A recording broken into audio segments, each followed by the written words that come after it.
Paramashivoham. Om Nithyananda Paramashivoham. Om Nithyananda Paramashivoham. Om Nithyananda Paramashivoham. Om Nithyananda Paramashivoham. Om Nithyananda Paramashivoham. Om Nithyananda Paramashivoham. Om Nithyananda Paramashivoham. Om Nithyananda Paramashivoham. Om Nithyananda Paramashivoham. Om Nithyananda Paramashivoham.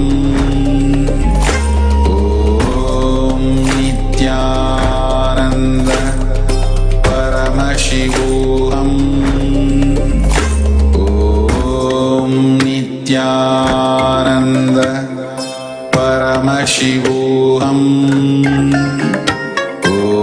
Om Nithyananda Paramashivoham. Om Nithyananda Paramashivoham.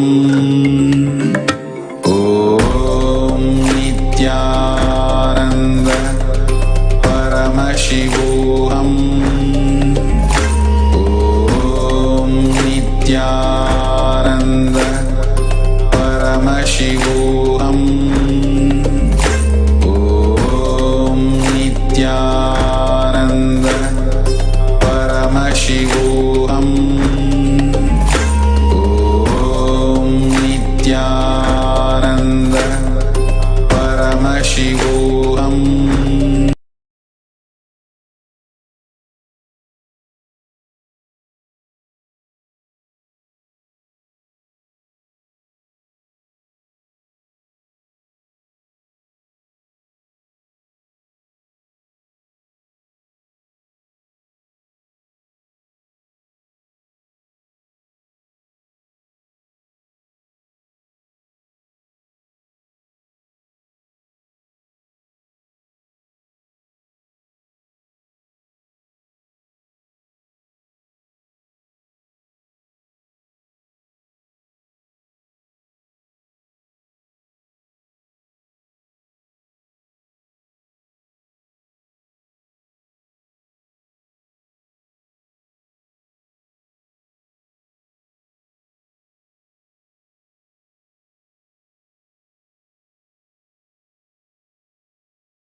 Eyes closed is meditation, connecting with the divine. With your eyes open is darshan. Come, let us all now move from meditation to darshan. Slowly, very slowly, please open your eyes.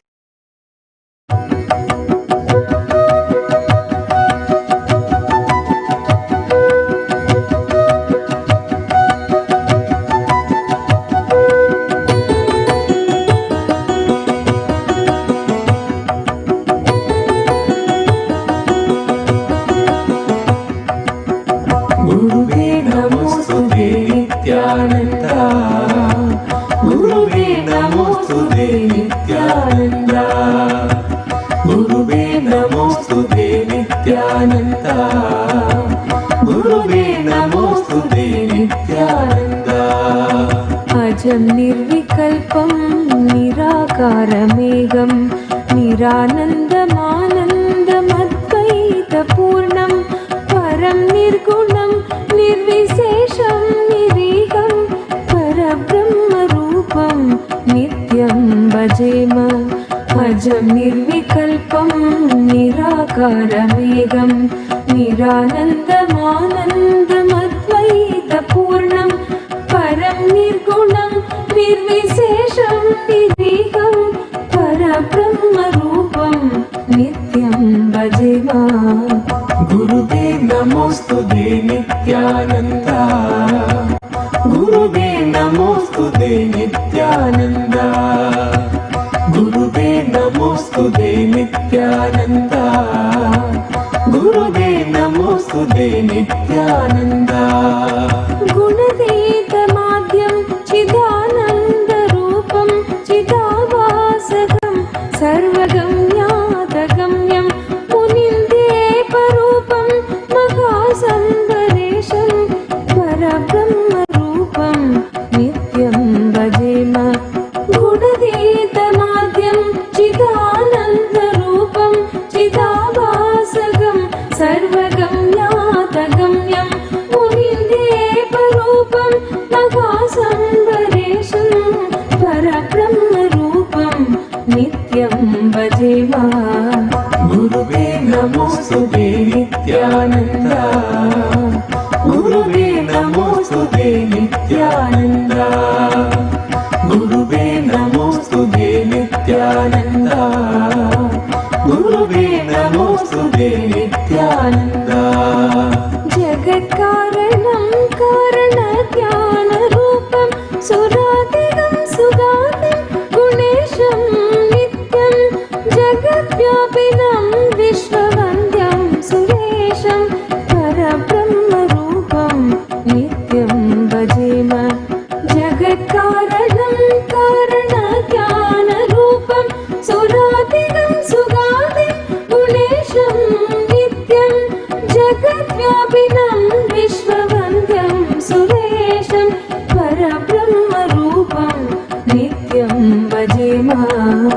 गुरुवे नमोस्तुते नित्यानन्द, गुरुवे नमोस्तुते नित्यानन्द, गुरुवे नमोस्तुते नित्यानन्द, गुरुवे नमोस्तुते Nityanand.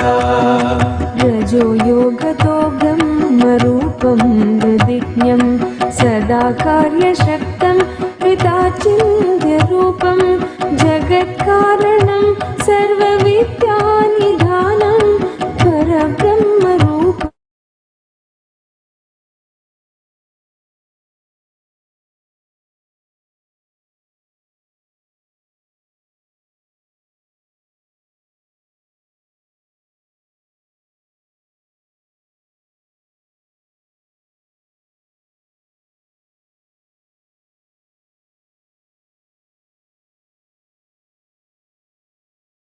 Nithyanandam on the auspicious 4th day of the Kartiki Deepa Brahmotsavam of Shri Nithyanandeshwara Paramashiva, the Panchamurtis of Kailasa, namely Shri Ananda Ganesha, Shri Valli Devasena Sameta Shri Ananda Subramanya Swami, Shri Nithyanandeshwara Paramashiva, Shri Nithyanandeshwari Parashakti, and Shri Chandikeshwara Swami are gracing in Sarva Alankara along with the Archavatara of His Divine Holiness Swamiji in the Swarna Moshika Vahanam, Swarna Mayura Vahanam, Swarna Rishabha Vahanam, Rajata Simha Vahanam, Rajata Rishabha Vahanam, and Swarna Hamsa Vahanam respectively in the Adi Kailasa Nithyananda Peetham. We will now be offering our worship at the sacred divine lotus feet of all the gods and goddesses of Kailasa. आदौ कल्पतरोरधो भगवती देवीं हि दत्त्वागमम् वेदञ्चागमशास्त्रमद्भुततया रामञ्च यः प्रोक्तवान् ज्योतिप्रकाशमभवत् सचलमात्मानं हि नित्यानन्दम् भूत्वा वन्दित ईश्वरस्य मननं नित्यानन्देशस्य शम्। ॐ धूरसिधूर्वधूर्वन्तं धूर्वतं योऽस्मान् धूर्वति तं धूर्वयं वयं धूर्वामस्त्वं देवानामहिषष्टितमं पप्रितमञ्जुष्टतमं वह्नितमं देवहूतममहृतमसि हविर्धानन्दृगृह्णस्व माह्वार्मित्रस्य त्वा चक्षुषा प्रेक्षेमाभिर्मा संविक्ता मा त्वाहिगंसिषम्। ओम श्री नित्यानंदेश्वरी पराशक्ति समेत श्री नित्यानंदेश्वर परमशिवाय नमः। धूपमाघ्रापयामि। ओम उद्दीप्य स्वजातवेदोपघ्नन् निरुतिं मम पशुगुश्च मह्यमावह जीवनं च दिशो दिशा मानो हिगंसी जातवेदोगामश्वं पुरुषं जगते अबिभ्रदग्न आगहि श्रियामा परिपातय। ओम श्री नित्यानंदेश्वरी पराशक्ति समेत श्री नित्यानंदेश्वर परमशिवाय नमः। एकहारती दीपं संदर्शयामि। ओम अमृते अमृतोद्भवे अमृतवर्षिणी अमृतं श्रावय श्रावय स्वाहा। ओम श्री नित्यानंदेश्वरी पराशक्ति समेत श्री नित्यानंदेश्वर परमशिवाय नमः। नैवेद्यं निवेदयामि।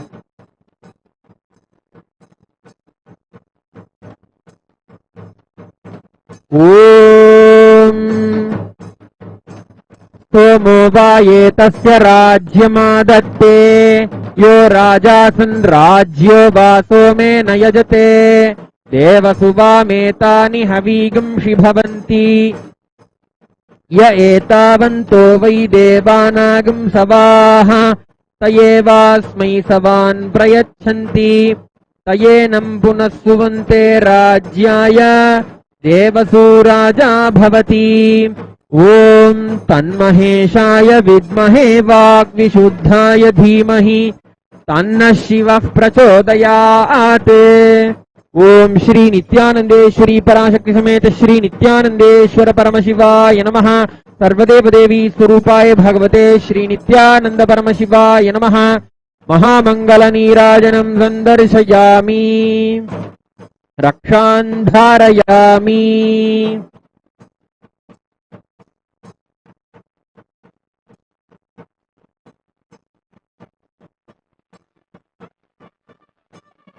ओम गजाननं चन्द्रसमानवर्णं वदन्तपाशाङ्कुशलड्डुकानि हस्तैर्दधानं कमलासनस्थं विघ्नेश्वरं नौमि सदा प्रसन्नम्।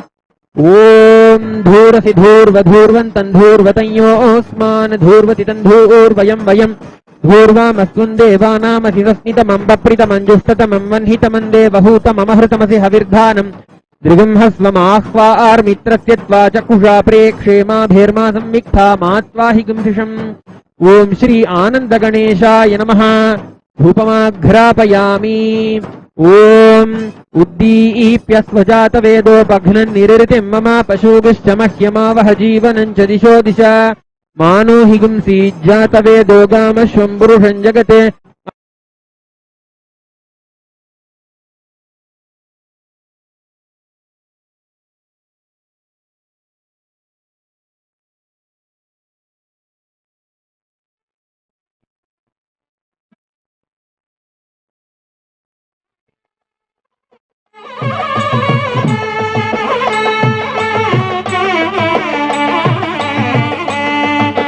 परिपातय।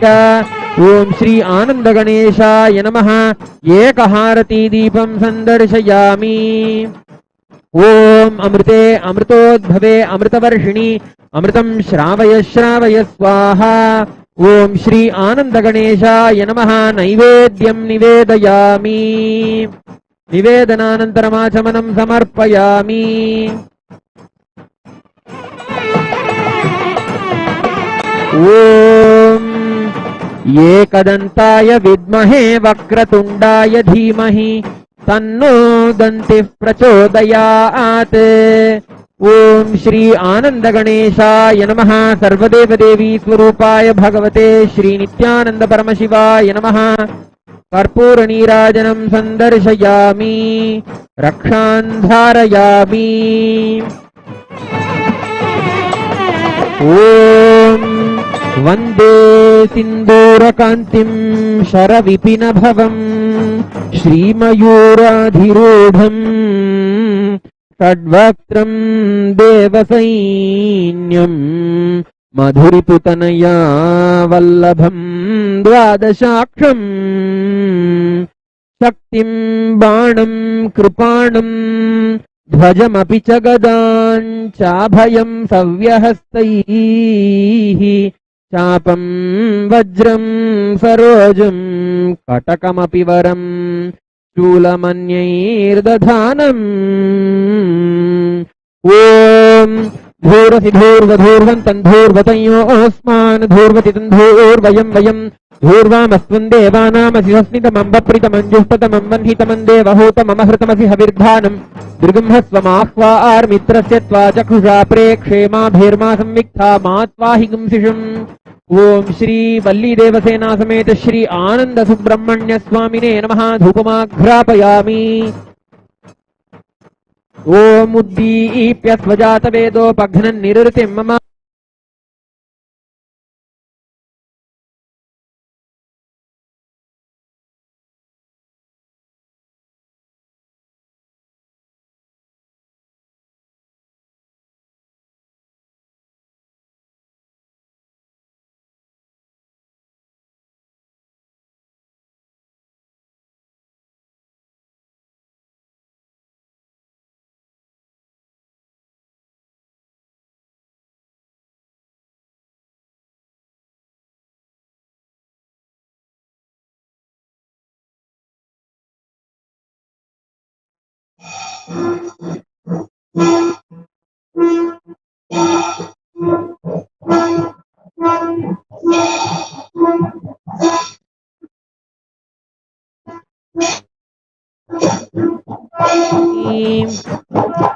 బాలార్కారుణ పద్మపీఠ నిలయ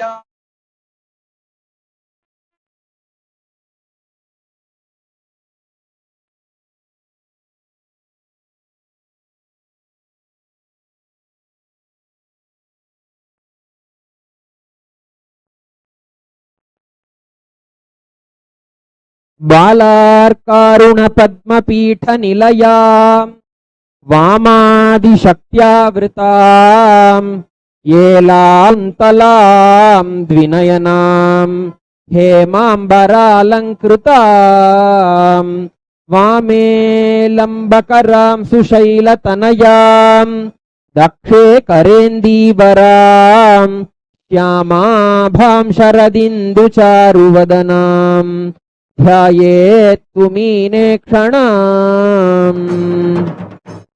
ఓం ధూరసి ధూర్వధూర్వంతం ధూర్వతయోస్మాన్ ధూర్వతి ధూర్వయం వయం ధూర్వామస్వం దేవానామసిస్మితమం వప్రితమం జుష్టతమం వన్హితమం దేవహూతమమహృతమసి హవిర్ధానం దృగంహస్వమాహ్వార్మిత్రస్య త్వా చక్షుషా ప్రేక్షేమాభిర్మా సంవిక్తా మాత్వాహి గుంసిషం.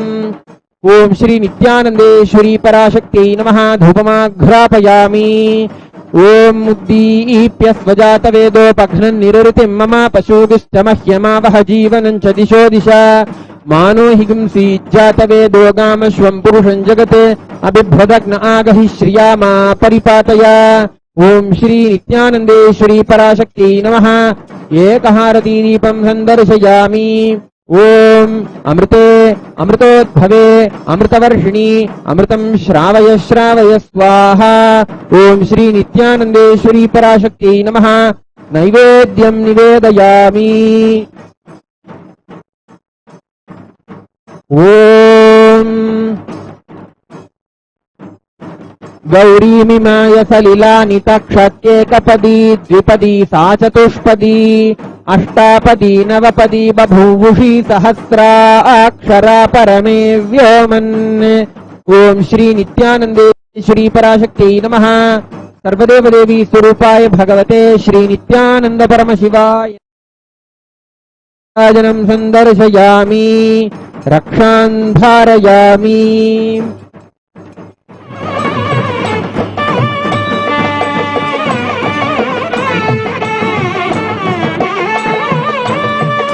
ఓం యుగ్మకర రత్న నిభసవ్యకరటంకం వామకరమూరు పరిశాంతముఖమేకం శ్వేతమయ వస్త్రయుత భస్మధృత దేహం శంభుపద ధ్యానమయ భక్తధ్వని చండం. ఓం धूरसिधूर्वधूर्वन्तं धूर्वतयोऽस्मान् धूर्वतितं धूर्वयं वयं धूर्वामस्मिन् देवानामसि षष्टितमं पप्रितमञ्जुष्टतमं वह्नितमं देवहूतममहृतमसि हविर्धानन्द्रगुंहस्वमाह्वार्मित्रस्य त्वा चक्षुषा प्रेक्षेमाभिर्मा संविक्था मात्वाहि गुंसिषम्। ओम श्री चंडिकेश्वर स्वामिने नमः। धूपमाघ्रापयामि।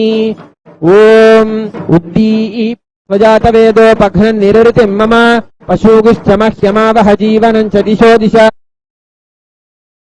वेदोगामश्वं पुरुषं जगते अबिभ्रदग्न आगहि श्रियामा परिपातय। ओम श्री चंडिकेश्वर स्वामिने नमः। एकहारती दीपं संदर्शयामि। ओम अमृते अमृतोद्भवे अमृतवर्षिणी अमृतं श्रावय श्रावय स्वाहा। ओम श्री चंडिकेश्वर स्वामिने नमः। नैवेद्यं निवेदयामि। ओम सर्वस्याप्त्यै सर्वस्य जित्यै सर्वमेव तेनाप्नोति सर्वं जयति। ओम श्री चंडिकेश्वर स्वामिने नमः। सर्वदेव देवी स्वरूपाय भगवते श्री नित्यानंद परमशिवाय नमः। कर्पूर नीराजनं संदर्शयामि। रक्षान् धारयामि।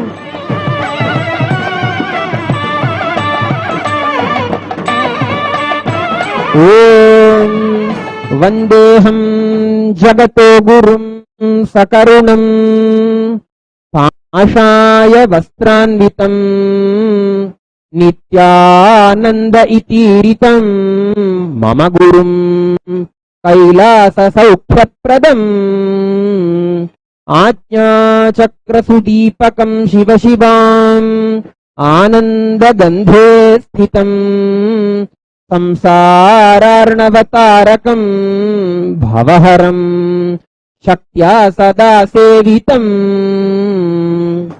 ओम धूरसिधूर्वधूर्वन्तं धूर्वतयोऽस्मान् धूर्वतितं धूर्वयं वयं धूर्वामस्त्वं देवानामहिषस्तितमं पप्रितमञ्जुष्टतमं वह्नितमं देवहूतममहृतमसि हविर्धानन्द्रगुंहस्वमाह्वार्मित्रस्य त्वा चक्षुषा प्रेक्षेमाभिर्मा संविक्था मात्गुंसिषम्। ओम श्री सर्वदेव देवी स्वरूपाय भगवते श्री नित्यानंद परमशिवाय नमः। धूपमाघ्रापयामि। ओम उत्तीप्य स्वजातवेदोपघ्नन् निरृतिं मम पशुगुश्च मह्यमावह जीवनं च दिशो दिशा मानो हि गुंसीज्जातवेदोगामश्वं पुरुषं जगते अबिभ्रदग्न आगहि श्रियामा परिपातय। ओम श्री सर्वदेव देवी स्वरूपाय भगवते श्री नित्यानंद परमशिवाय नमः। एकहारदीपं संदर्शयामि। ओम मधुवातारतायते मधुक्षरन्ति सिन्धवः माध्वीर्नः सन्तोषधीः मधुनक्तमुतोषसि मधुमत्पार्थिवगुं रजः मधुद्यौरस्तु नः पिता मधुमान्नो वनस्पतिर्मधुमार्म् अस्तु सूर्यः माध्वीर्गावो भवन्तु नः मधु मधु मधु। ओम श्री सर्वदेव देवी स्वरूपाय भगवते श्री नित्यानंद परमशिवाय नमः।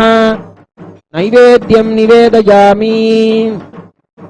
ओम नित्यानंदाय विद्महे परमशिवाय धीमहि तन्नः कैलासराट् प्रचोदयात्।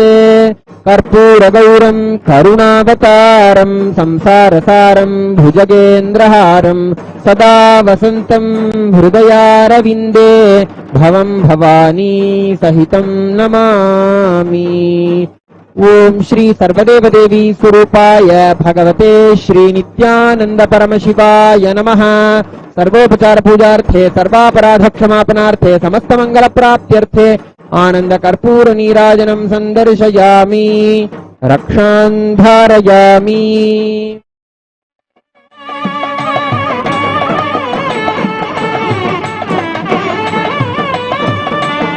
मंगलं कल्पवृक्षाय मंगलं ज्ञानदायिने सदाशिवाय श्रीनित्यानन्देश्वराय मंगलम्।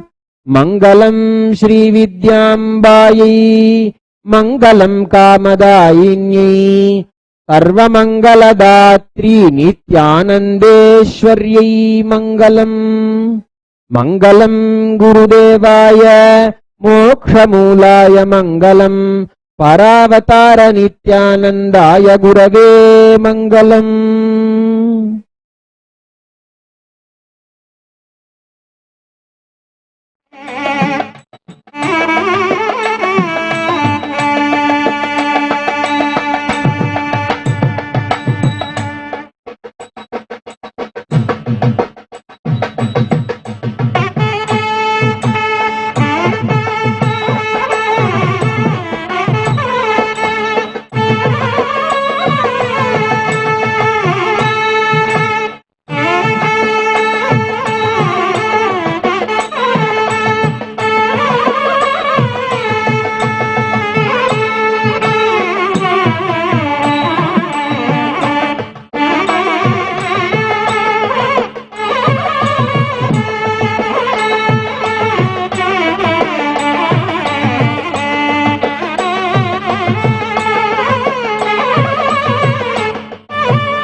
नित्यानन्देश्वर परमशिव समारम्भाम् नित्यानन्देश्वरि पराशक्ति मध्यमाम् अस्मदाचार्य पर्यन्ताम् वन्दे गुरुपरम्पराम्।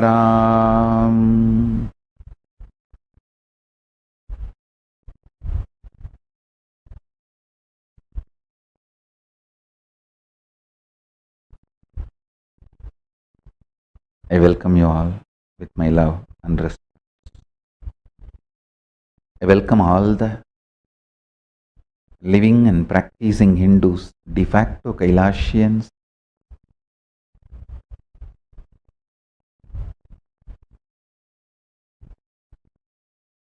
all the Sarvanyapita Kartas, Yajamans, manifestors, Sarvavarityagis, Srimahans, Mahans, Kotari Danidar, visitors, viewers, Kayakalpa Yoga participants, E-Gurukul students, Kailasas, NHU students, ministers, ambassadors, diplomats, E-diplomats, Mantreshwaras, Vidyeshwaras, Ganeshwaras, Lokeshwaras, Astreshwaras, Paramashiva Ganas, Paramashivoham, season 16 participants. I welcome all of you with my love and respect.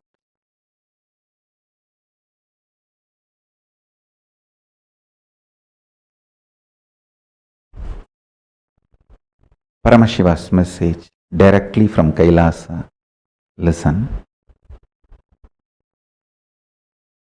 Be in oneness.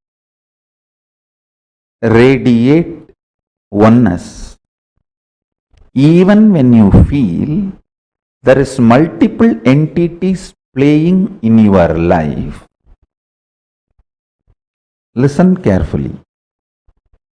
In your dream state, even when you feel there are multiple entities, independent individual beings playing in your dream, there is nobody other than you who is giving life to all those independent entities.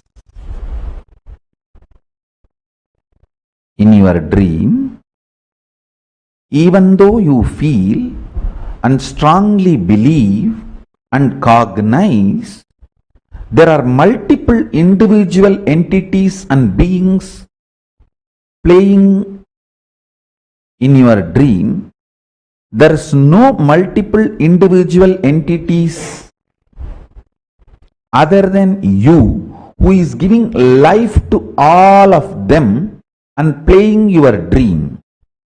Same way, in your waking state also, when you feel there are multiple entities, beings, even when you cognize there are multiple entities and beings playing in your life, be very clear, there is only you who is giving life to all of them and playing your dream. Understand? In your dream state, there will be one moment you will feel you are only playing all those roles and you will try to change the other person's role. The moment you try to change the other person's role with the understanding it is you who is playing that role also, you will come to that oneness and wake up from your dream. Same way, in this waking state, if you understand, cognize, it is you who is doing this whole psychodrama of multiple people, multiple beings, with everything.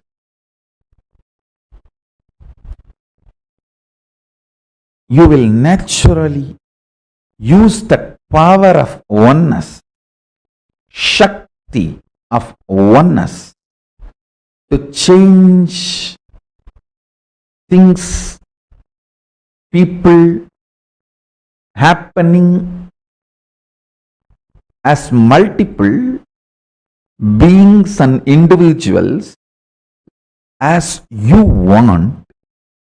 In that manifestation, effort to manifest, you will wake up to Turiya state. In your dream, nobody else is playing many beings and individuals, even though you perceive many beings and individuals. This cognition is knowledge, jnana. You try to make all of them do as you want with this jnana, is Shakti. When you try to do that, you wake up from the dream to the higher state, that is Buddhi. Same game happens in waking state. In this waking state, even though there are multiple peoples, beings cognized by you, in reality there is no multiple beings and people in your life. It is only you who is manifesting as multiple people and beings playing this game. If you understand this whole psychodrama, that will awaken jnana in you. This cognition, even though you cognize, you think there are multiple people playing in your life, It is only you who is giving life to all. This cognition is jnana. With this cognition, when you try to bend others' role in your life as you want, that is called Shakti. Play this. It's very easy. When that Shakti starts manifesting, you wake up and realize the Turiya state. That is called Buddhi. In dream state, what happens? In waking state, what happens? In Turiya state, what happens? I'll describe step by step. Listen. In dream state, you see Swapna Sariris, multiple beings with the Swapna Sarira, dream body, which is your own manifestation. Even though no one else can enter into your dream, you make all of them and play the game. Realizing you are Swapna Karta, your Swapna's Karta is you. That makes you a jnani in your dream. When you decide to use this knowledge and play others' roles as you want, it makes you as Shaktivanta, Shaktiman in your dream. When you wake up, always when you try to bend others' role in your dream, you wake up from the dream. That makes you Buddhiman of your dream. Same thing in the waking state. Here you see people with sarira, stula sarira. In the dream you see people with swapna sarira, dreams body. In the waking state you see people with stula sarira, physical body. Even though you cognize there are many people playing in your dream, please be very clear. There is only you who is giving life to all of them and playing your waking state, Jagrat state,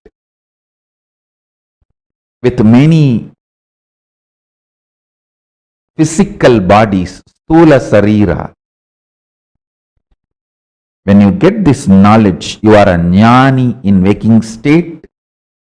When you start using this knowledge and bend people in your life as you want, you become Shaktiman in the waking state. When you wake up from this waking state to Turiya, you become Buddhiman of this state.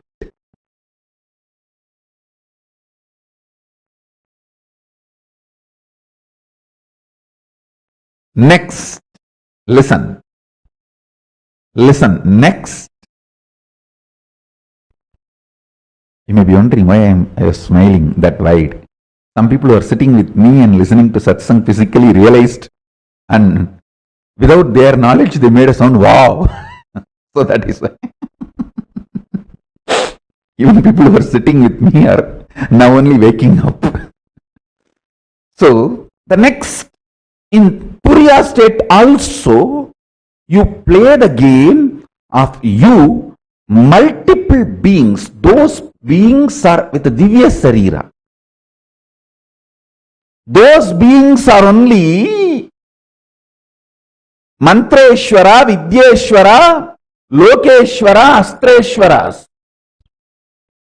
When you get the knowledge in your Turiya, in Turiya state also, it is you who become many and playing this game. You become jnani in Turiya state. when you start bending Mantreshwara, Vidyeshwara, Astreshwaras, Lokeshwaras as you want, you become Shaktiman in Turiya state. When you wake up from Turiya and reach Turiyadita and manifest Turiyadita, you become Buddhiman of Turiya and Turiyadita. You become Paramashiva. Listen to this step by step. Listen to this satsang 2-3 times so you can understand. In dream state, how you play the drama. In waking state, how you play the drama. In Turiya state, how you play the drama. And how you manifest Turiyatita, Paramashivatva. Arunagiri Yogeshwara has given me a very sacred secret about biochemistry of Turiyatita. Listen. Rasavada, alchemistry science mapped to your body is biochemistry science. Biochemistry of Paramashivatva. I'll repeat these words in Tamil because I heard it in Tamil from him. Kabam uyir kabadappa kolayarukka uyir kolayarum. It means the kaba energy, kava component of the vada pitta kapha doshas. In Ayurveda there are 3 doshas, vada pitta kapha. The kapha dosha, it's an energy also if you know how to use it. This kapha dosha will destroy the life energy. There is one more word he used, kolai. Kolai, that word has 2 meanings. One, mucus. Another one, coveredness. He said, the mucus in you will make your consciousness covered. When you become covered, you start thinking there are multiple people in your life and there are multiple people paying in your life, and you start continuously blaming others. Understand? Blaming others is the quality of the covered. Even if others are attacking you, if it is reality, even if it is fact, taking responsibility and solving the problem is courage.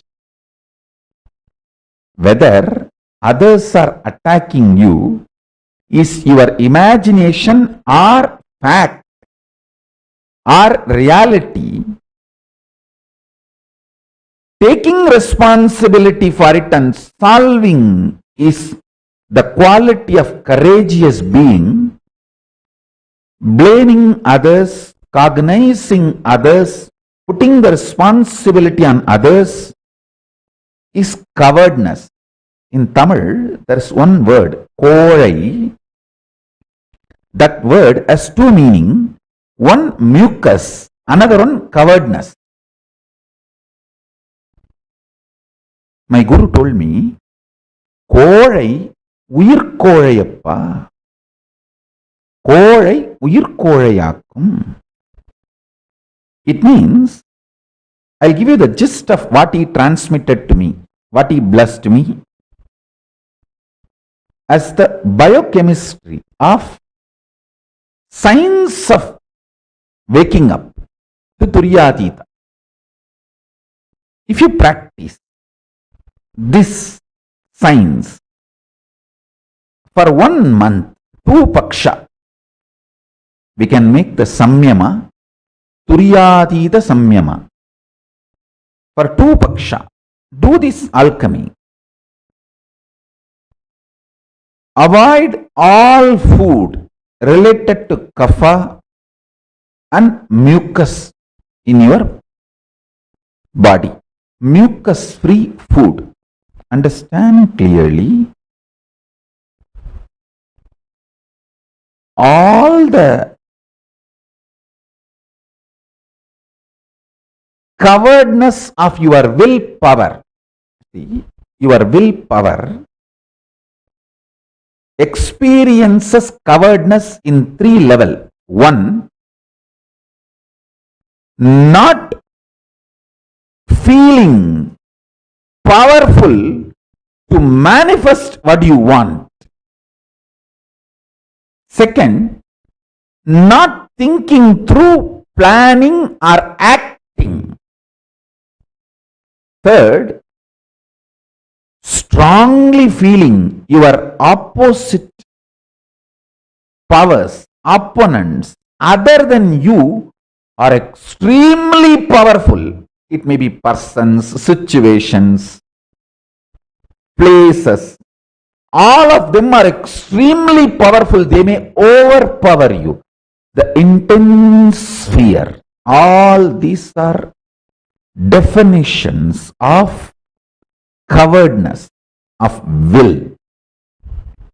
When your will collapses into coveredness, these are all the experiences you manifest. I tell you, too simple.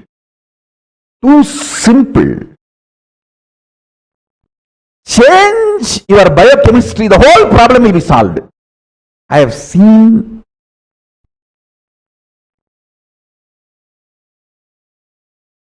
when I applied my Guru's words in my life, I have seen this in my life.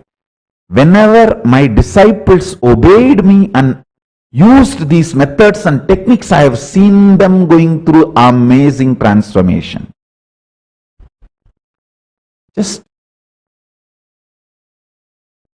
2 paksha means either Amavasya to Paurnami or Paurnami to Amavasya. You see, actually, Amavasya to Paurnami, Paurnami to Amavasya. Each is 1 paksha. Amavasya to Paurnami is 1 paksha. Paurnami to Amavasya is 1 paksha. Have 2 paksha, 1 Krishna paksha, 1 Amara paksha. Sorry, 1 Sukla paksha, 1 Krishna paksha.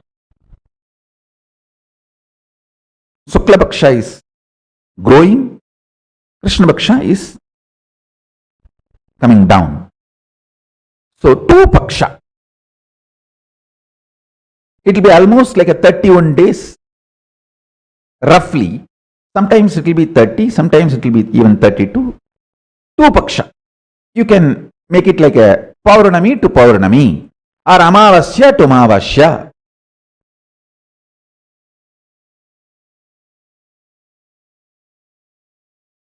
Take this up. Eat only fruits, vegetables, spinach.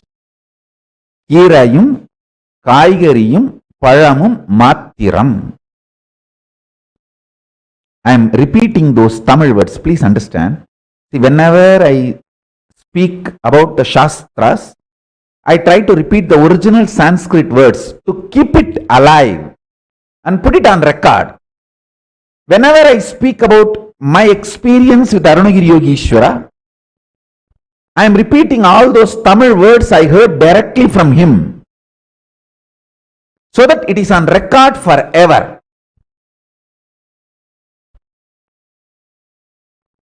Spinach,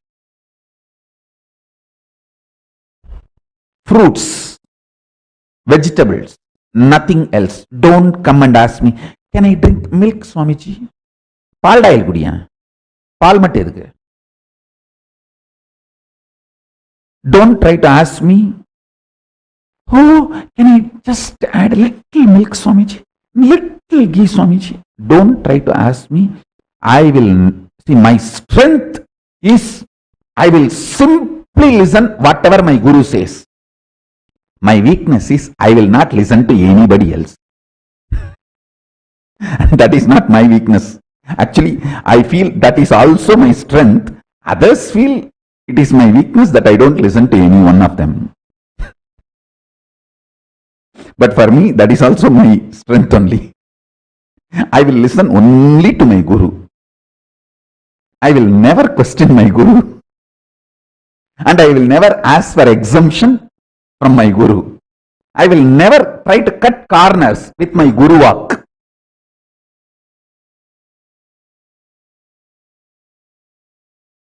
Sometimes stupidly I tried and suffered for it for quite a long time.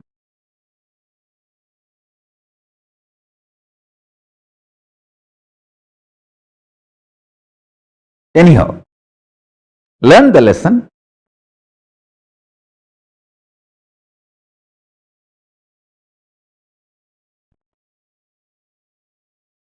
Just only these three.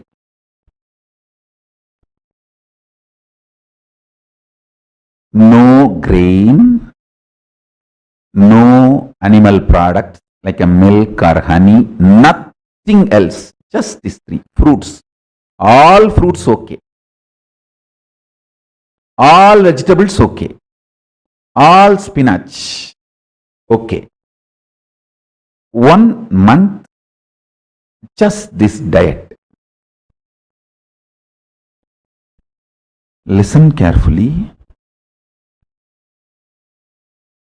Mucus is not something which affects only the activity, functionality of your lungs. It goes and settles even in other vital organs and starts making the fat accumulation, inflammation. For fatty liver, mucus is the first reason. Fat, you see, inflammation in your liver and fatty liver, mucus is the first reason. Then fat gets built. That's secondary.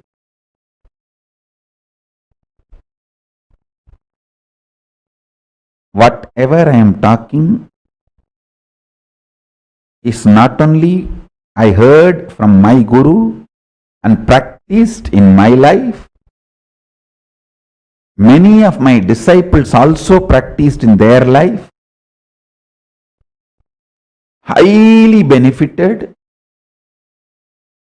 Every truth I am uttering is verified with the principles of Ayurveda and Paramashiva's teachings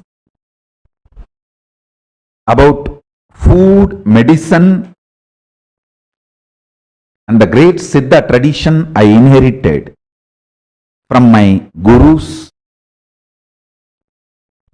So listen. Being true to all of them, I am revealing these signs to all of you.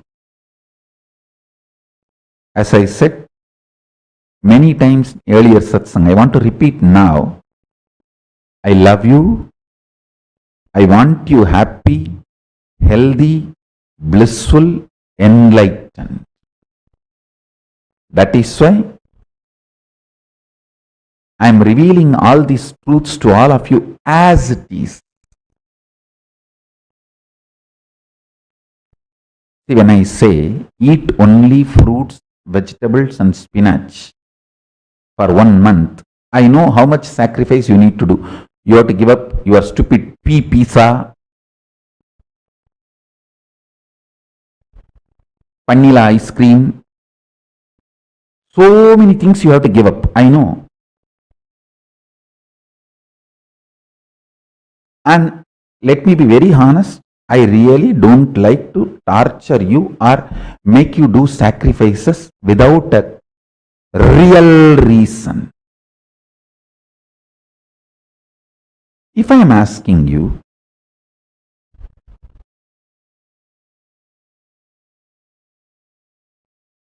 to go on this diet, mucus-free diet for 1 month, I really guarantee you, you will wake up from dream state to the waking state and waking state to Turiya state.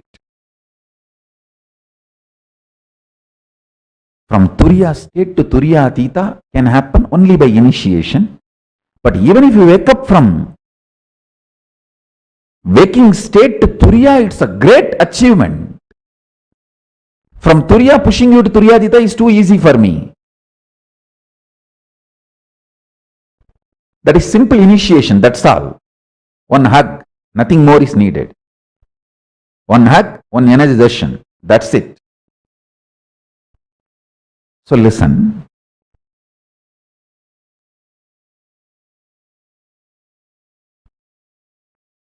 Mucus-free diet not only brings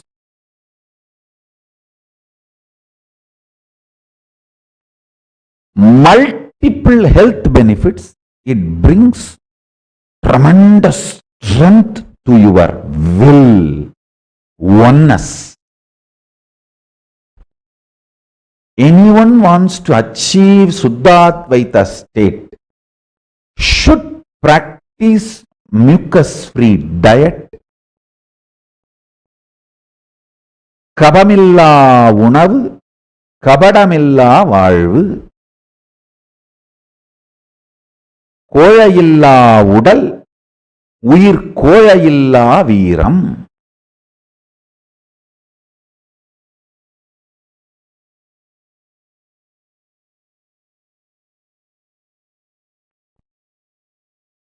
I guarantee you 100 times more intense power manifestation when you take mucus-free diet.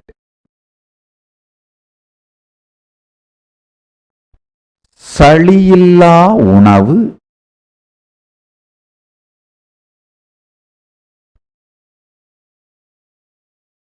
உடலுக்குள் சளியை சேர்க்காத, சளி கோர்க்காத உணவு.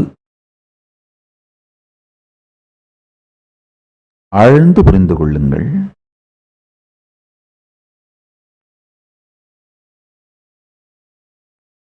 சளியில்லா உடல் ஞான பெருவெளியை காட்டும்.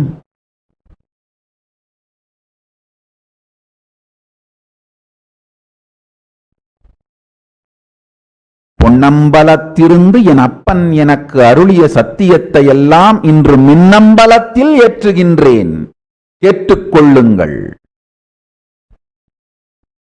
பொன்னம்பலத்து இருந்து என் அப்பன் எனக்கு அளித்த சத்தியமெல்லாம் இன்று Minnambalam ஏற்றுகின்றேன்.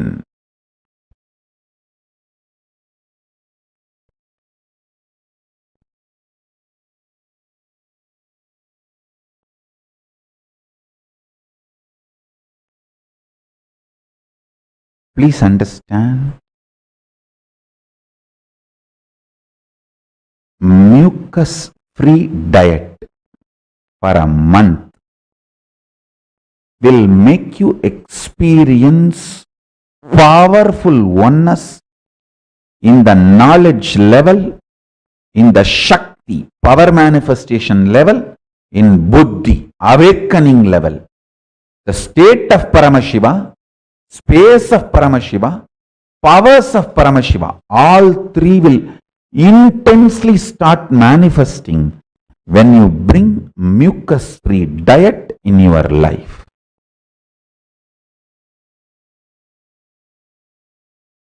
For people who just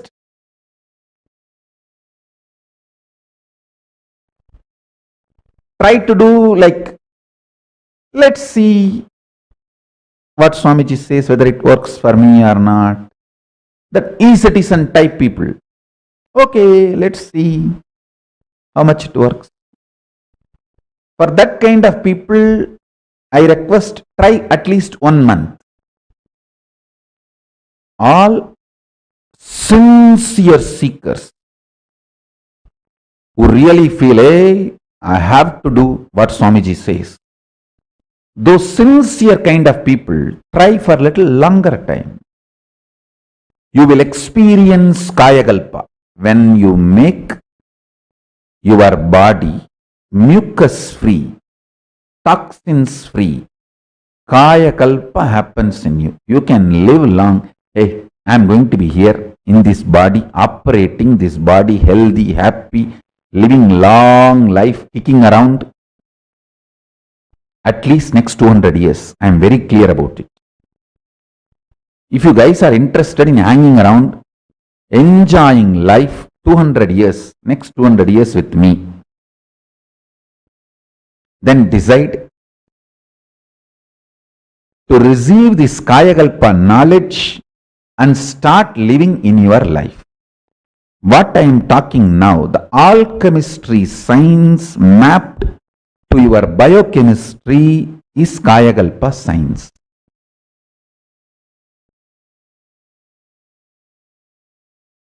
One of the aspect of Kayakalpa is mucus-free body.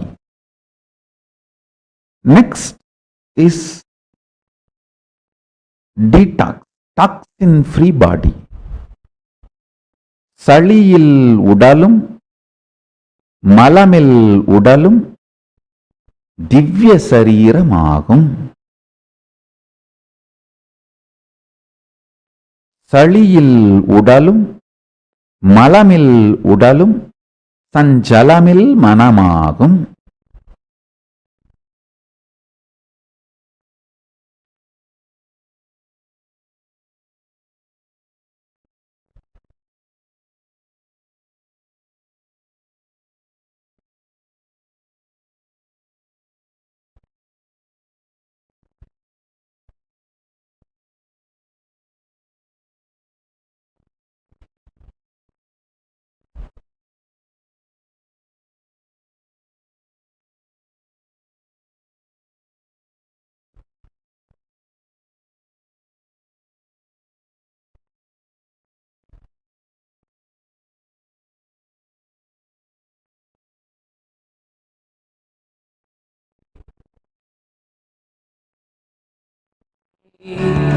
அளவில்லாத புண்ணியம் கொண்ட அதி அற்புத பாதுகை, ஆதி தேவ நித்யானந்த பாதம் தாங்கும் பாதுகை. அளவில்லாத புண்ணியம் கொண்ட அதி அற்புத பாதுகை. சோதி தெய்வம் நித்தியம் வரும் சேதி தன்னை கூறவே, சோர்ந்திடாது பிறவி தாங்கும் சீர்மிகுந்த பாதுகை. சோதி தெய்வம் நித்தியம் வரும் சேதி தன்னை கூறவே, சோர்ந்திடாது பிறவி தாங்கும் சீர்மிகுந்த பாதுகை. ஆதி தேவ நித்யானந்த பாதம் தாங்கும் பாதுகை. அளவில்லாத புண்ணியம் கொண்ட அதி அற்புத பாதுகை. ஆதி தேவ நித்யானந்த பாதம் தாங்கும் பாதுகை. அளவில்லாத புண்ணியம் கொண்ட அதி அற்புத பாதுகை.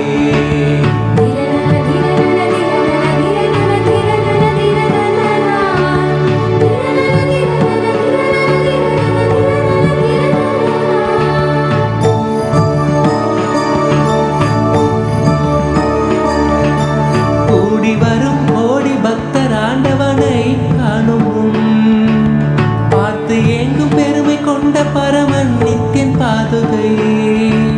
கூடி வரும் கோடி பக்தர் ஆண்டவனை காணும், பார்த்து ஏங்கும் பெருமை கொண்ட பரமன் நித்தியன் பாதுகை. லோகத்தையே காக்கும் நித்தியன் பாதமலர் காத்திடும், யோகம் தன்னை தாங்குகின்ற நித்யானந்தன் பாதுகையே. வேதியனாம் நித்யானந்தன் ராஜ நடை இடுகையில், வேதநாதமாய் விளங்கும் விந்தையான பாதுகை. வேதியனாம் நித்யானந்தன் ராஜ நடை இடுகையில், வேதநாதமாய் விளங்கும் விந்தையான பாதுகை. பாதுகை பாதுகை பாதுகை பாதுகை நித்திய பாதுகை. பாதுகை நித்திய பாதுகை. தேடி தேடி கண்டிடாது மாலை சோர்வில் ஆழ்ந்திட, நித்தியம் நித்தியன் பாதம் பற்றும் பாக்கியம் கொண்ட பாதுகை. தேடி தேடி கண்டிடாது மாலை சோர்வில் ஆழ்ந்திட, நித்தியம் நித்தியன் பாதம் பற்றும் பாக்கியம் கொண்ட பாதுகை.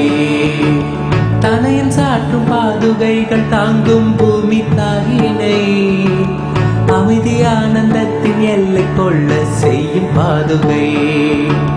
தனையும் சாற்றும் பாதுகைகள் தாங்கும் பூமி தாயினை அமைதி ஆனந்தத்தின் எல்லை கொள்ள செய்யும் பாதுகை.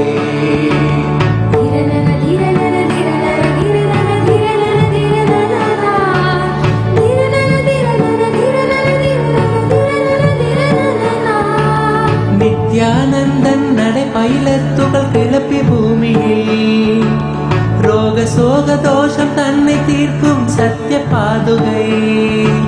நித்யானந்தன் நடை பயிலத்துகள் கிளப்பி பூமியில் ரோக சோக தோஷம் தன்னை தீர்க்கும் சத்திய பாதுகை.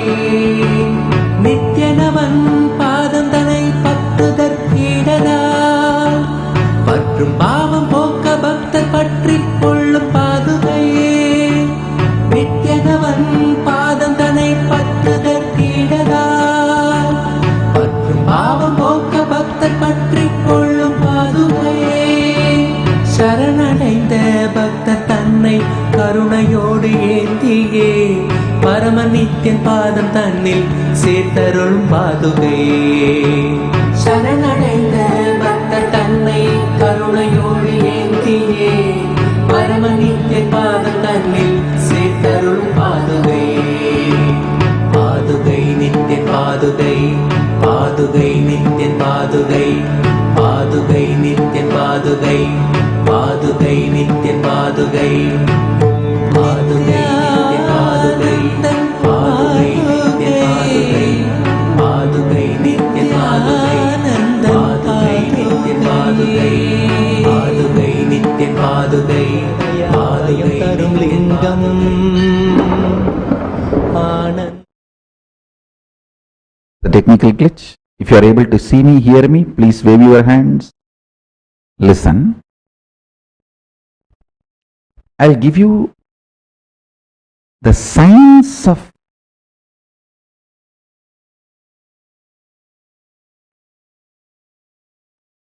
alchemistry, Jnana Rasavadam. Listen carefully. What you eat, you become that. This is the fundamental principle of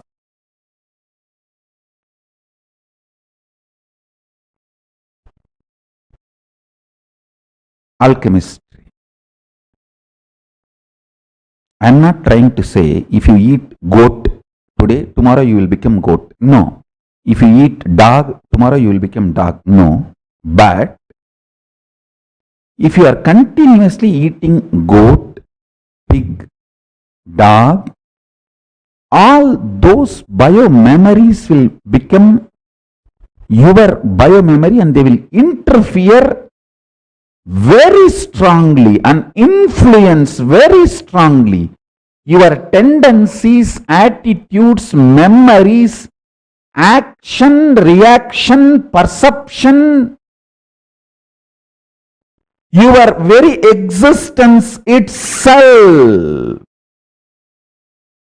That is why eat food with less biomemory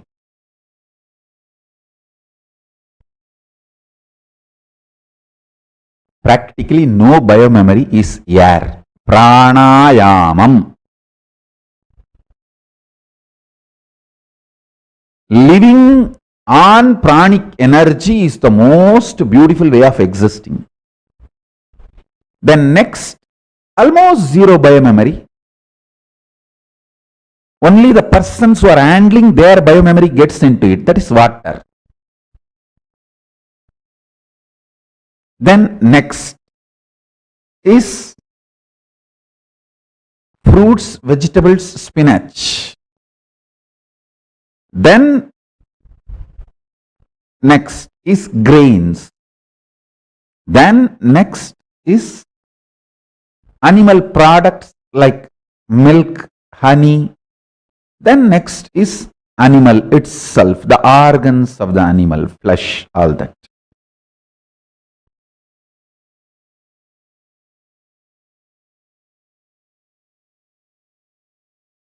A-class food is pranayamam.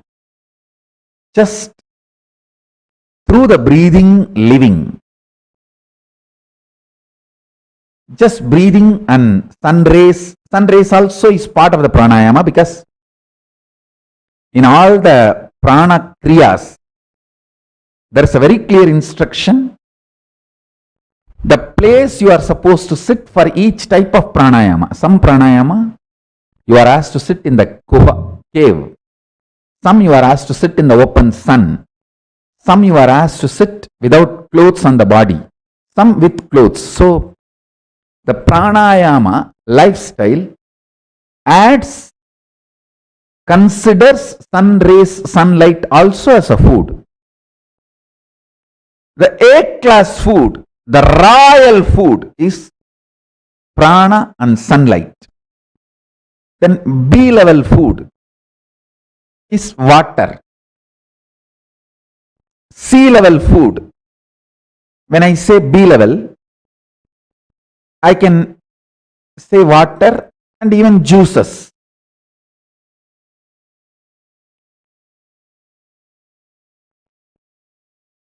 C-level food is fruits, vegetables, spinach. D-level food is grains. Then E-level food is the animal products like milk, buttermilk, curd, honey, ghee. Then next, lowest is organs of the animal, like a flesh, which carries strong biomemory of that animal, which can influence your biomemory heavily.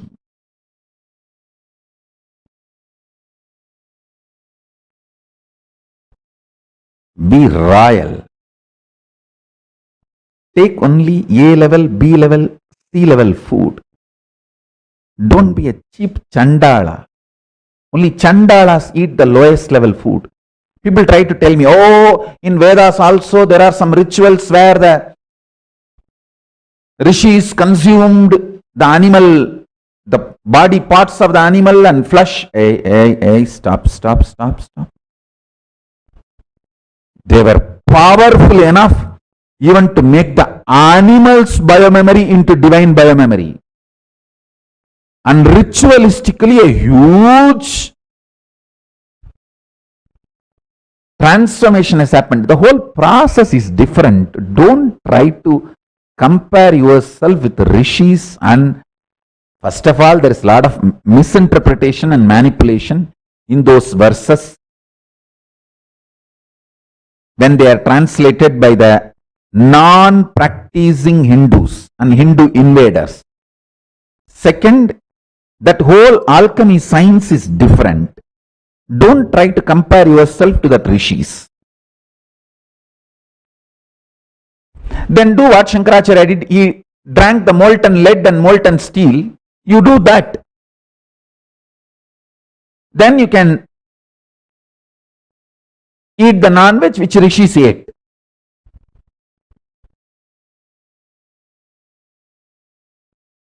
All the time I get this question. Oh, Ramsarat Kumar smoked. Your own guru used to smoke. Why are you telling us not to smoke? He never took anything other than cigarette. Very rarely he ate. I lived around him for so many years. Literally from the time I remember seeing him. Maximum I would have seen him eating 10 times. That also in the later period of his life, when Sangha grew up, when organization happened, for the sake of devotees, he used to eat. For years I lived around him. He only smoked. Rarely 2 sips of tea. You also do that? Then smoking is not a problem. If you are not able to do, then don't imitate him. follow him. Don't imitate him. Imitating is different, following is different. Follow his words. Don't try to imitate.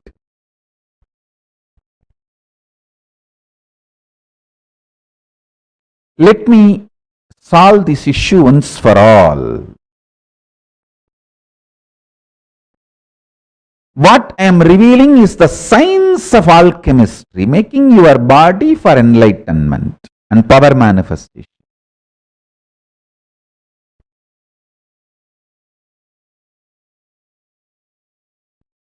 I am not interested in wasting your time. If you want to argue with the doctor who is giving you the diet for healing your worst disease, Bhavaroga, worse than cancer, doctor doesn't have time to argue with you and convince. He can only give the truths. He can only reveal the greater science to you. So I am only going to reveal the greater science to you. All my disciples enjoy. Use this and make yourself enlightened.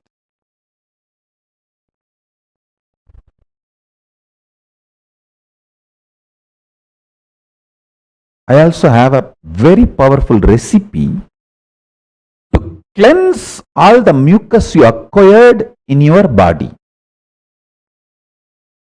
In many of your internal organs, the inflammation causes multiple disorders. Like if there is an inflammation in the liver, it becomes fatty liver. If there is an inflammation in your intestine, inner layer, it becomes ulcer. Inflammation causes multiple different various diseases. I have a very powerful natural recipe to cleanse all the inflammation, mucus, kapha from your body. Just take 5 pieces of garlic and 1/4 spoon turmeric powder, all organic. 1/2 spoon jeera. I can project this recipe. I am projecting this recipe. 5 parts of garlic, 1/4 spoon of turmeric, 1/2 teaspoon jeera. Boil in water. Crush all ingredients in mortar and pestle and drink at night. It can really detox you. I will say this is one of the nectar for Kayakalpa.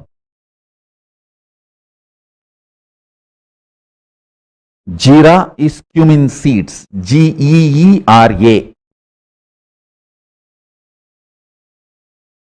Cumin seeds.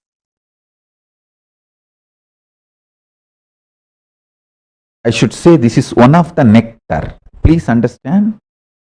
Many of our devotees may ask, garlic? Swamiji bans garlic. Listen, as a medicine you can take. Garlic and onion should not be taken as a regular food, but as a medicine you can take. Now this is for detox and for medicinal purposes. 1 month for Turyatita Samyama. When you do the mucus-free diet, take this every night.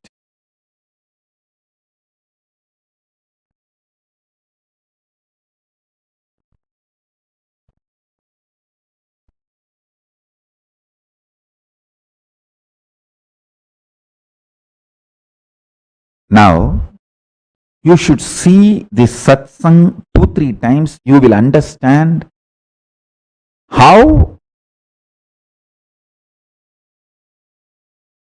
you make many out of you and create fear, greed, guilt, suffering, pains, and run your life drama. You terrorize yourself.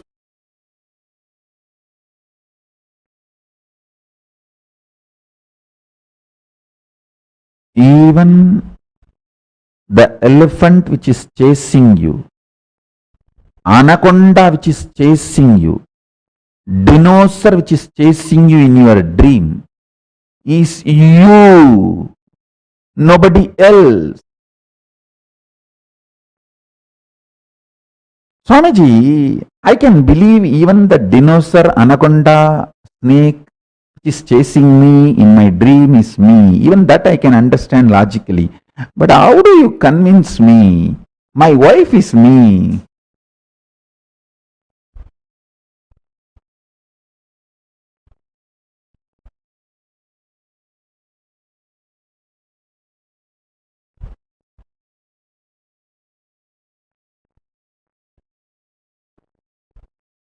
Go for mucus-free diet for 1 month, you will understand.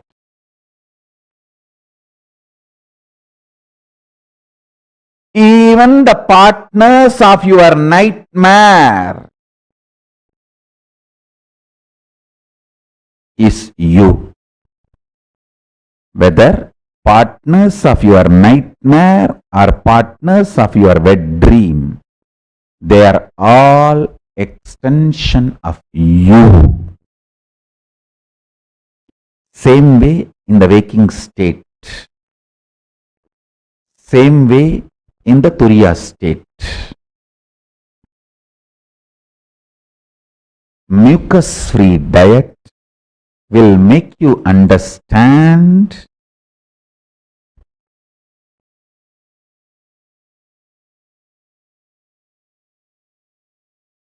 this drama you are doing, making actually in the dream when you become multiple and empower all those multiple people, and you yourself believe these multiple people are influencing you. I will call that only as the real multiple personality disorder. And when you try to do the same thing in your waking state, I will call that as a conscious multiple personality disorder.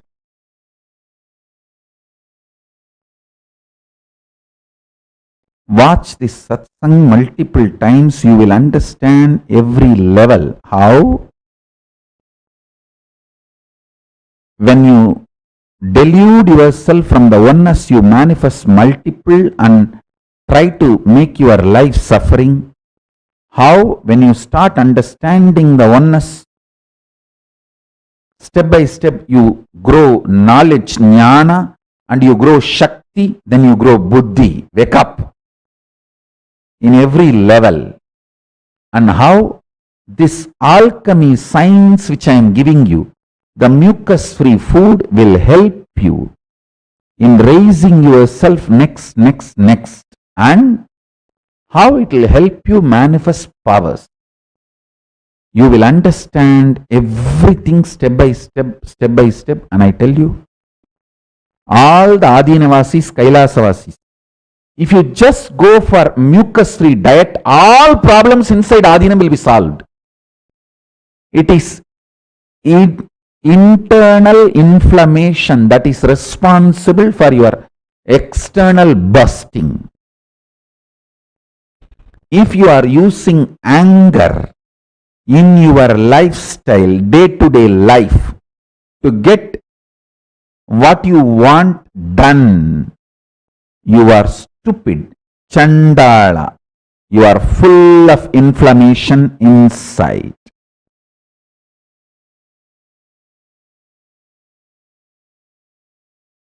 Go for mucus-free diet. Mucus-free diet will make anger-free management in your life. In Sangha, if somebody is screaming at you, tell them, take up mucus-free diet. Mucus-free diet will make a person anger-free management. You will just know how to get what you want done through others or through you anger-free. Mucus-free diet, anger-free life.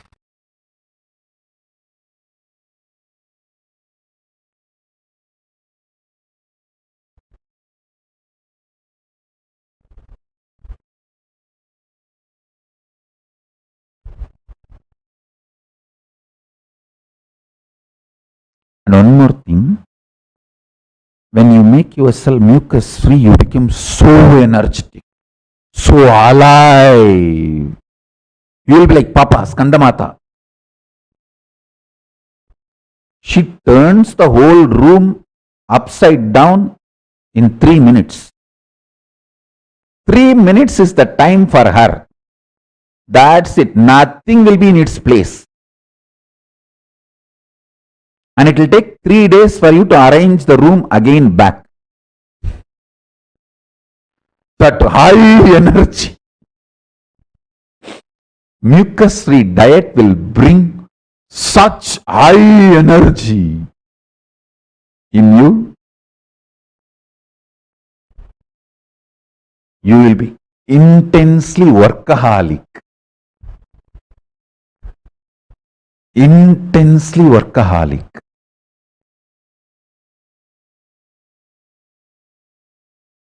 Mucus-free diet will make all of you workaholic. So naturally you will not use anger on yourself and on others to get what you want done. When you don't use anger on you, you will not use it on others also. Your life will become anger-free.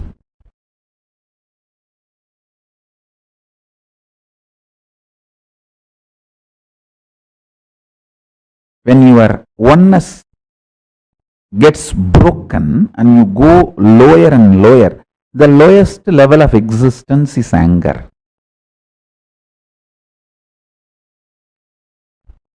Mucus-free diet will raise you.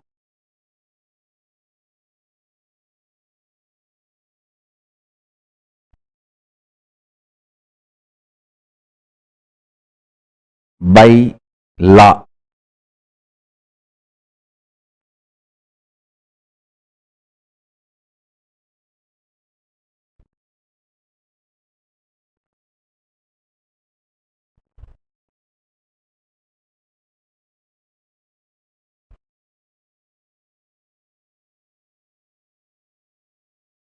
Now, in Kailasa, I am passing an executive order.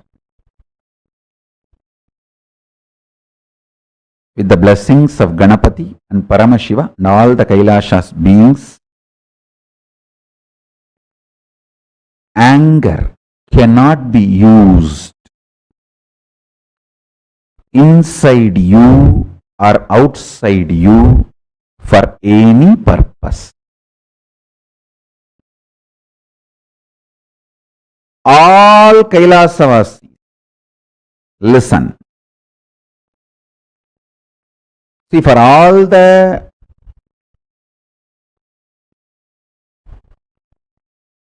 e-Kailasians, people who are in your own place, just followers or some, okay, the casual followers. For you all, this is a spiritual instruction.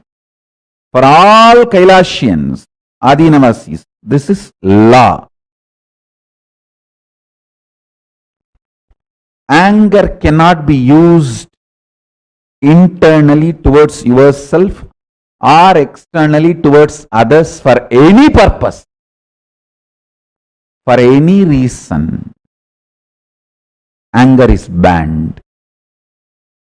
Anger has no justification. Without any justification, anger is banned.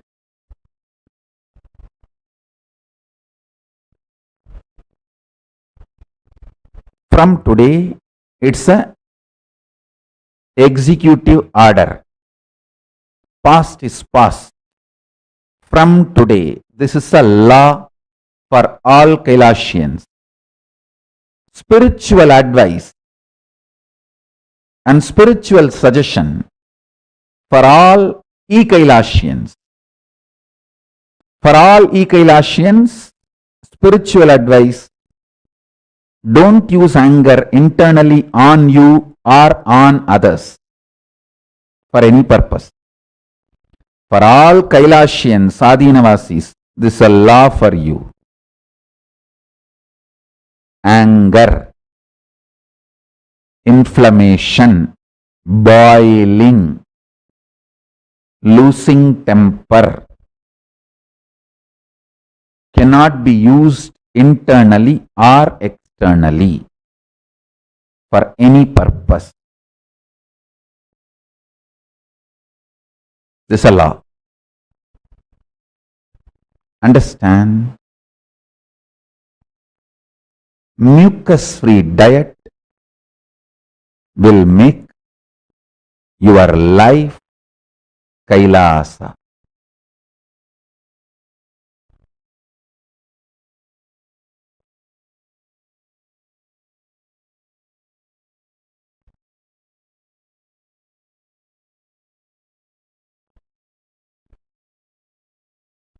So the essence of today's satsang is mucus-free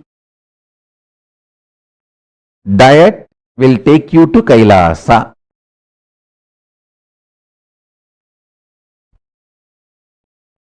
கோழையில் வாழ்க்கை கைலாயம் கொண்டு செல்லும்.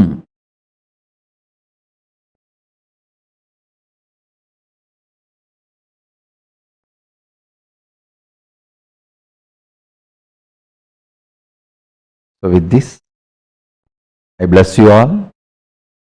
Let's all radiate with integrity, authenticity, responsibility, enriching, causing, living Shuddhatvaita Saivam. The state, space, powers, being, superconsciousness and Kailasa of Paramashiva. Paramashivoham. Om Nithyananda Paramashivoham. The eternal bliss, Nithyananda. Thank you. Be blissful.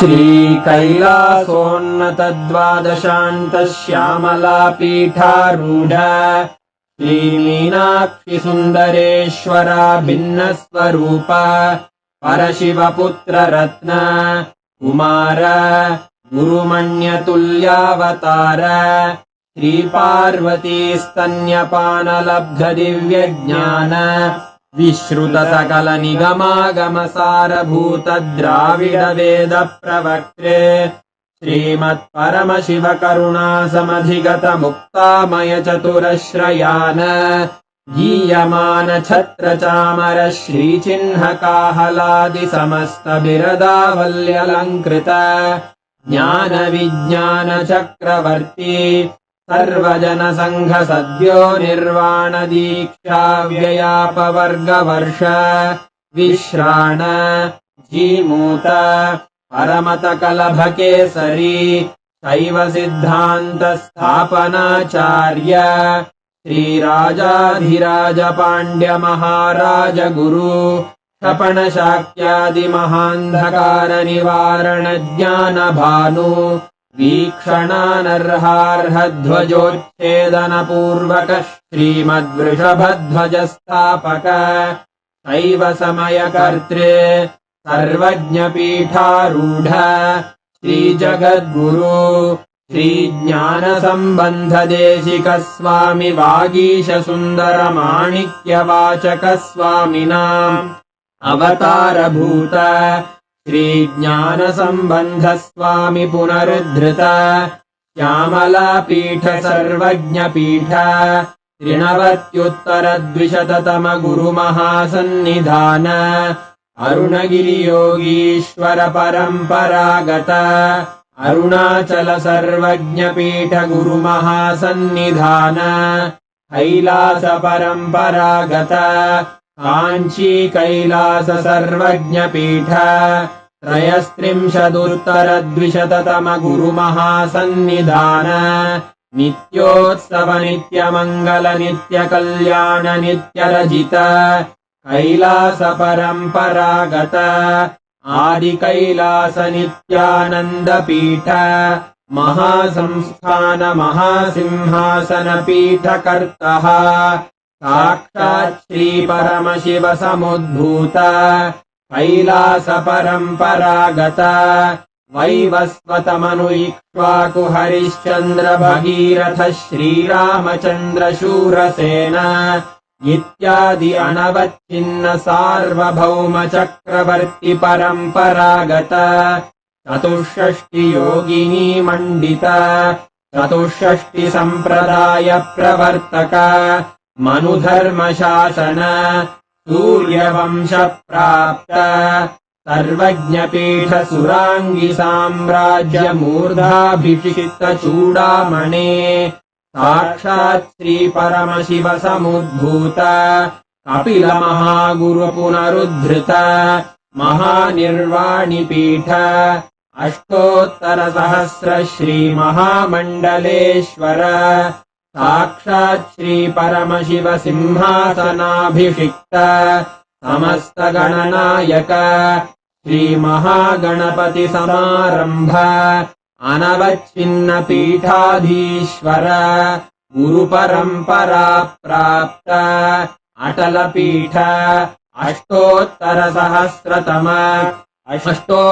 सहस्र श्री अटल पीठाधीश्वर धर्म मुक्ति स्वर्ग पुरस्वर्ण पीठ त्रयोविंश गुरु महासन्निधान कैलास परम्परागत आदिपीठ सर्वज्ञपीठ जगद्गुरो श्रीकैलास पुनरुद्धारक श्रीकैलास परमाचार्य श्रीमत्परमहंस परिव्राजकाचार्य वर्य सच्चिदानन्द प्रणव स्वरूप श्रोत्रिय ब्रह्मनिष्ठ श्रीमज्जगद्गुरु श्रील श्री भगवत् श्री नित्यानंद परमशिव श्री ज्ञान संबंध देशिक परमाचार्य स्वामिन् अत्रागत्य परिपाल्य च अस्मान् विज्ञान वितरणेन विजयी भव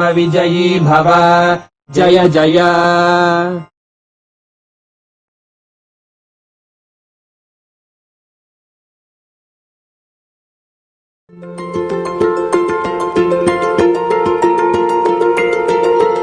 Kailasa is the totality of the knowledge I received from my gurus and practice manifested in my life, perfected by teaching millions of people from all cultures, time zones, backgrounds, genders, nationality, race, from every creed.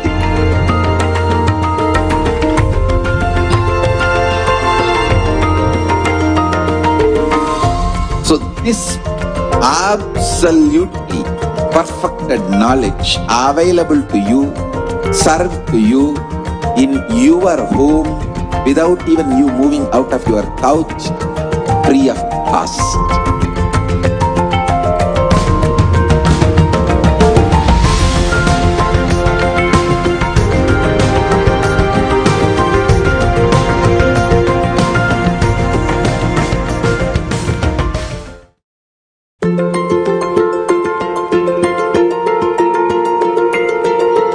Kailasa is the totality of the knowledge I received from my gurus and practice manifested in my life, perfected by teaching millions of people from all cultures, time zones, backgrounds, genders, nationality, race, from every creed.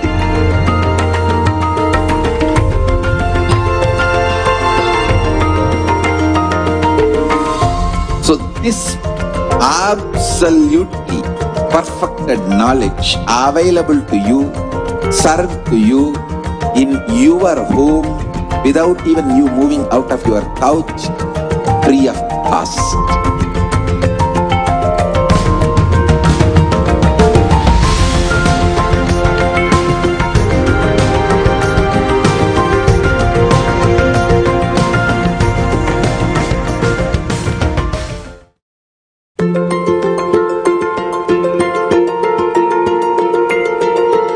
KAILASA is the totality of the knowledge I received from my gurus and practice manifested in my life, perfected by teaching millions of people from all cultures, time zones, backgrounds, genders, nationality, race, from every creed.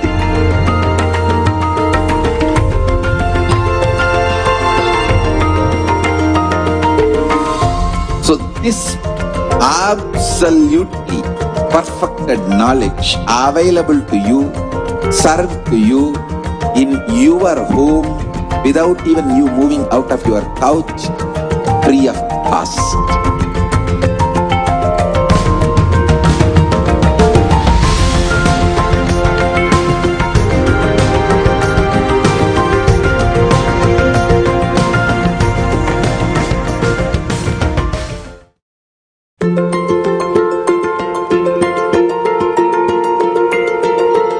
KAILASA is the totality of the knowledge I received from my gurus and practice manifested in my life, perfected by teaching millions of people from all cultures, time zones, backgrounds, genders, nationality, race, from every creed.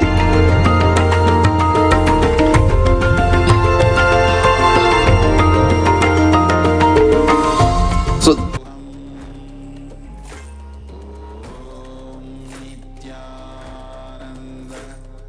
Paramashivoham. Nithyananda Paramashivoham. Nithyananda Paramashivoham. Nithyananda Paramashivoham. Nithyananda Paramashivoham. Nithyananda Paramashivoham. Nithyananda Paramashivoham.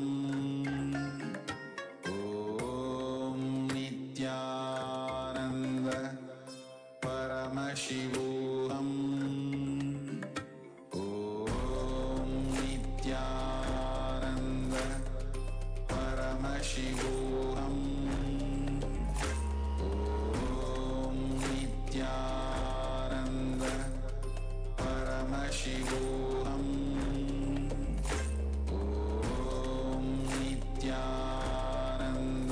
Nithyananda Paramashivoham.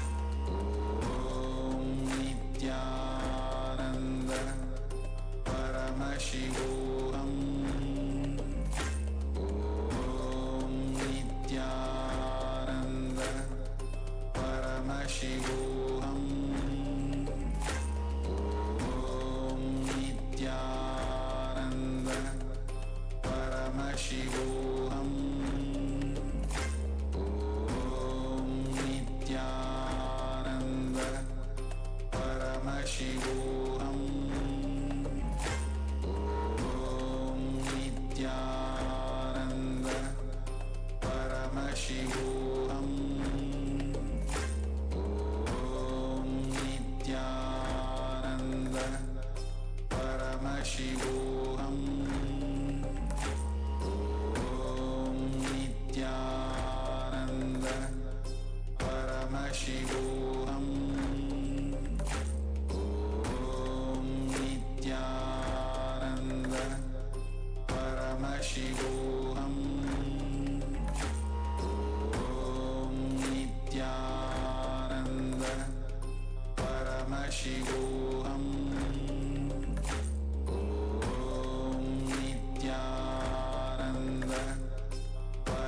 Paramashivoham. Om Nithyananda Paramashivoham. Om Nithyananda Paramashivoham. Om Nithyananda Paramashivoham. Om Nithyananda Paramashivoham. Om Nithyananda Paramashivoham.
To be a part of this beautiful satsang, where Swamiji released an executive order for all Kailashins to follow, saying that anger cannot be used inside you or outside you for any purpose. Swamiji beautifully gave an instruction for all Kailashins and Adinivasis and a spiritual advice for all the e-Kailashins. With Swamiji very beautifully giving the essence of today's satsang, saying that a mucus-free diet will take you to Kailasa. The diet being 5 pods of garlic, a quarter spoon of turmeric, and just a half teaspoon of jeera, which is cumin seeds. Boil all of it in water, crush the ingredients in a mortar pestle, and drink at night for 1 month. Just so we can get rid of the mucus in our system, which is causing the internal and external anger in our lives. We're so glad that all of you were able to join us in today's satsang, as well as the pre-satsang that had happened today.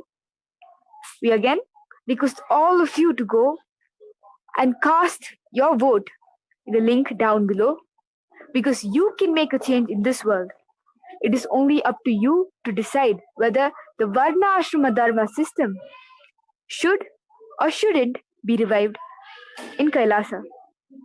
We thank all of you for joining us and request all of you to come for tomorrow's satsang and darshan. Thank you.